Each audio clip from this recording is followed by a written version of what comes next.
कि 7 करोड़ 45 लाख वोटर्स ने बिहार के भाग्य का फैसला कर दिया। ये 3 लाख वोटर्स कहाँ से आए? 22 लाख नए वोटर्स इनरोल्ड किए गए, उनकी सूची क्यों नहीं प्रकाशित की? तो 22 और 3 25 लाख नए वोटर्स, ये नए वोटर्स कहाँ से आ गए? तब जब वोटर लिस्ट से आपने नाम काट दिया तो ये 25 लाख में से कैसे वोटर लिस्ट से बिहार आ गए? और उनको नाको चने चबवा दिया तेजस्वी जी ने। तो उसी के बदले की भावना के तहत इस तरह का खेल हो रहा है। उनको पता है कि लालू जी, तेजस्वी जी या श्रीमती राबड़ी देवी जी के रहते हुए बिहार में नफरत की राजनीति नहीं चल सकती है। कार वॉच न्यूज़ देख रहे हैं आप और मैं हूँ आपके साथ शिखा। जो देखिए इस समय हमारी मौजूदगी आरजेडी के पार्टी कार्यालय में है। आपको बता दें कि आज यहाँ पर समीक्षा बैठक बुलाई गई है। इस वक्त हमारे साथ जुड़ चुके हैं आरजेडी के प्रवक्ता एजाज अहमद। आइए जानने की कोशिश करेंगे कि समीक्षा बैठक अचानक बुलाने का कारण क्या है। देखिए, अचानक नहीं है।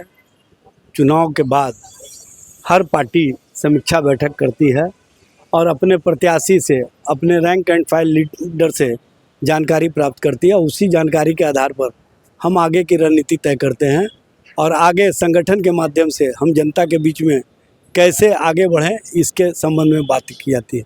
आज जो समीक्षा हो रही है उसमें सबसे बड़ी समीक्षा का जो मामला है ये है कि मुख्य चुनाव आयुक्त ज्ञानेश कुमार ने जब अधिसूचना जारी हुआ था तो उन्होंने घोषणा किया था कि 7 करोड़ 42 लाख वोटर्स बिहार के भाग्य का फैसला करेंगे। लेकिन देश के इतिहास की पहली घटना है, चुनाव अधिनियम के विपरीत जाकर के 3 लाख नए वोटर्स जोड़े गए। और जब परिणाम घोषित हुए तो मुख्य चुनाव आयुक्त ने ही कहा कि 7 करोड़ 45 लाख वोटर्स ने बिहार के भाग्य का फैसला कर दिया। ये 3 लाख वोटर्स कहाँ से आए? और जो चुनाव अधिसूचना के पहले 22 लाख नए वोटर्स इनरोल्ड किए गए, उनकी सूची क्यों नहीं प्रकाशित की? तो 22 और 3 25 लाख नए वोटर्स, ये नए वोटर्स कहाँ से आ गए?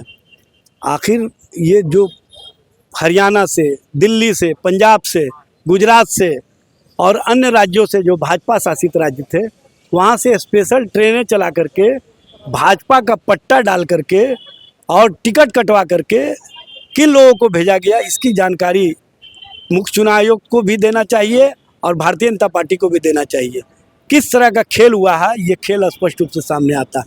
जब आप स्वयं कहते हैं कि जो लोग दूसरे राज्यों में शिफ्ट हो गए हैं उनका नाम हमने वोटर लिस्ट से काटा है, तब जब वोटर लिस्ट से आपने नाम काट दिया तो ये 25 लाख में से कैसे वोटर लिस्ट से बिहार आ गए? ये सवाल है, बड़ा सवाल इसी का है। इसी पर समीक्षा हो रही है और इसी पर जानकारी प्राप्त की जा रही है कि अमुक अमुक बूथ पर कौन कौन बाहरी लोग आकर के वोट दिए हैं, उसकी जानकारी मिलनी चाहिए। तो एक वोट चोरी का आप जो कहना चाह रहे हैं कि मामला है, ये मशीनरी और सिस्टम में जो घालमेल हुआ है उसका मामला है।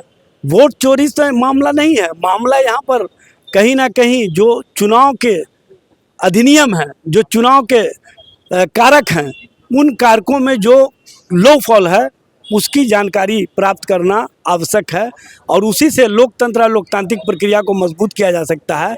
क्योंकि आज संविधान दिवस है, इसीलिए आज से ये अभियान शुरू किया गया। तो कहीं ना कहीं ईसी ने बेनिफिट देने के लिए बीजेपी को ये सब किया है। ये हम नहीं कह रहे हैं, ये तो आप पूरे बिहार की जनता कह रही है और आप लोग स्वयं ग्राउंड रिपोर्ट करके आई हैं।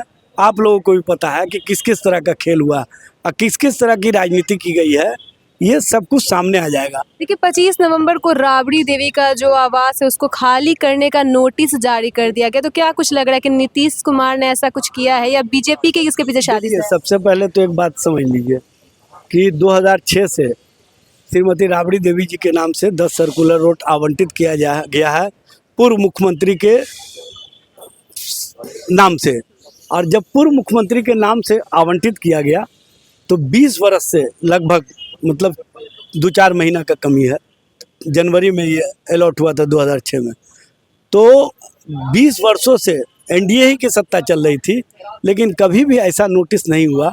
लेकिन इस बार चूँकि तेजस्वी जी जिस तरह से बिहार की जनता का विश्वास और समर्थन प्राप्त किए, जिस तरह से प्रधानमंत्री से लेकर के गृह मंत्री से लेकर के पूरी भारतीय जनता पार्टी उनके इर्द गिर्द घूमती रही और उनको नाको चने चबवा दिया तेजस्वी जी ने, तो उसी के बदले की भावना के तहत इस तरह का खेल हो रहा है। तो बदले की भावना के तहत ये काम हुआ है। उनको पता है कि लालू जी, तेजस्वी जी या श्रीमती राबड़ी देवी जी के रहते हुए बिहार में नफरत की राजनीति नहीं चल सकती है। बिहार में सांप्रदायिक नीति नहीं चल सकती है, बिहार में भाजपा की नीति नहीं चल सकती है।